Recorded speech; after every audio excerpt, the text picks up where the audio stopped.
ভয়ের আড্ডা। যারা এখানে আসবে তাদের সমাপ্তি হবে অন্ধকারে। হ্যালো বন্ধুরা, ওয়েলকাম ব্যাক ভয়ের আড্ডার নতুন একটি এপিসোডে। তো আজ রাত পোহালেই কালী পুজো,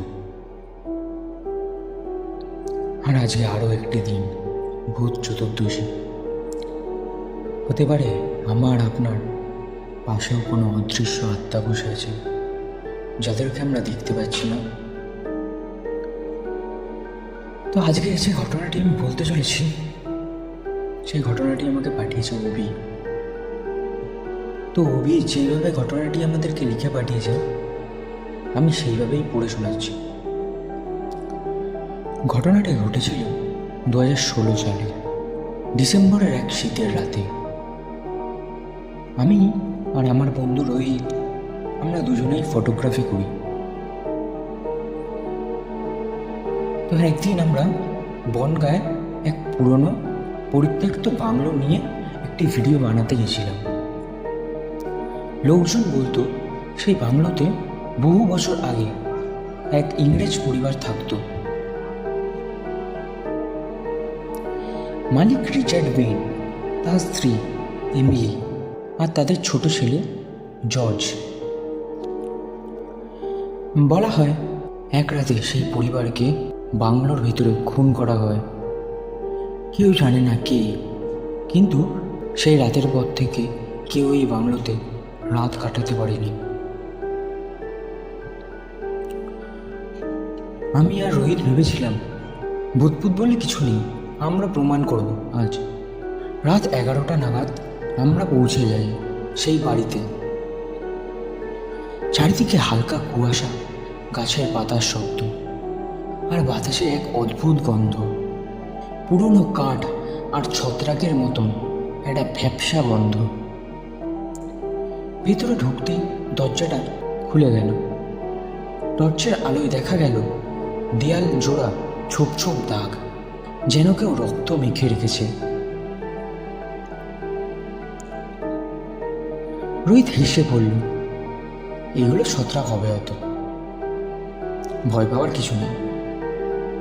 কিন্তু আমার মনে হলো জায়গাটা জীবন্ত, যেন কেউ তাকিয়ে আছে আমাদের দিকে। আমরা ট্রাইপড সেট করে ছবি তুলতে লাগলাম।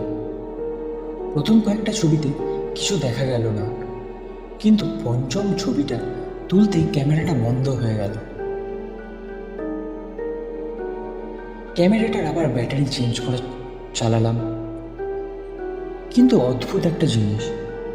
আমি রোহিতকে ডেকে বললাম, রোহিত, এই ছবিটার পেছনে কি দাঁড়িয়ে আছে? রোহিত বলল, কেউ তো না, আমি তোকে ছাড়া আর কাউকে দেখছি না। ছবিটায় দেখা যাচ্ছিল তাদের পেছনে একটা ছায়ামূর্তি দাঁড়িয়ে আছে।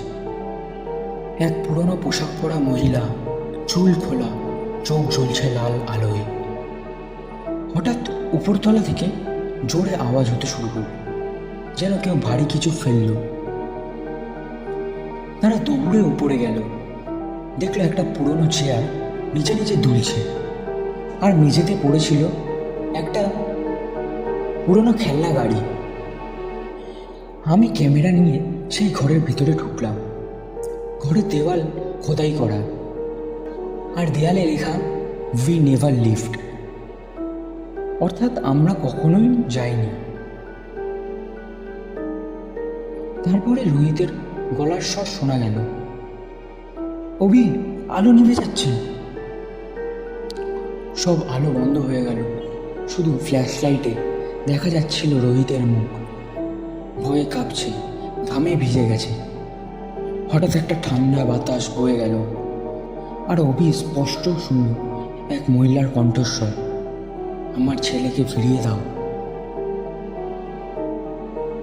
অভি ঘুরে দাঁড়াতেই সামনে দাঁড়িয়ে সেই মহিলাটা, মুখ রক্তে ভেজা, চোখ শূন্য, আর হাতে একটা পুরনো পুতুল। সেই ধীরে ধীরে বলল, তুমি আমাদের ঘরে এসেছো কেন? আমার গলার সব বন্ধ হয়ে গেল। রোহিত চিৎকার করে নিচে দৌড়ালো, কিন্তু দরজা বন্ধ। সে দরজায় হাত মারতে লাগলো। হাত থেকে রক্ত বের হতে লাগলো, কিন্তু দরজা খুলছে না।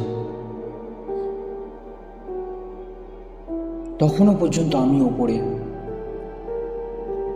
আর আমার ক্যামেরাটা হঠাৎ নিজে নিজেই চালু হয়ে গেল। স্ক্রিনে দেখা গেল একটা ছোট্ট ছেলে দৌড়াচ্ছে বাংলোর ভেতরে, আর তার পেছনে সেই মহিলা কাঁদছে। তারপর ক্যামেরাটা ব্ল্যাঙ্ক হয়ে গেল। সকালে গ্রামবাসীরা শুনল চিৎকারের আওয়াজ। রোহিত বাড়ির বাইরে অজ্ঞান। ওরা এখনো আছে, ওরা আমাকে যেতে দিচ্ছে না।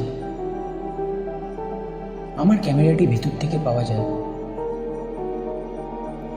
মেমোরি কার্ডে শেষ ভিডিওতে দেখা যায় আমি দেয়ালের সামনে দাঁড়িয়ে আছি। দেয়ালে রক্ত দিয়ে লেখা, দে আর মাইন, অর্থাৎ ওরা এখনো আমার।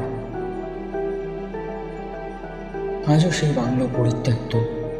রাতের দিকে আশেপাশের লোকজন বলে ভেতর থেকে শিশুর হাসির শব্দ আসে, আর মাঝে মাঝে জানলার ফাঁক দিয়ে দেখা যায় এক ছায়ামূর্তি তাকিয়ে আছে, ঠিক যেভাবে আমার দিকে তাকিয়েছিল।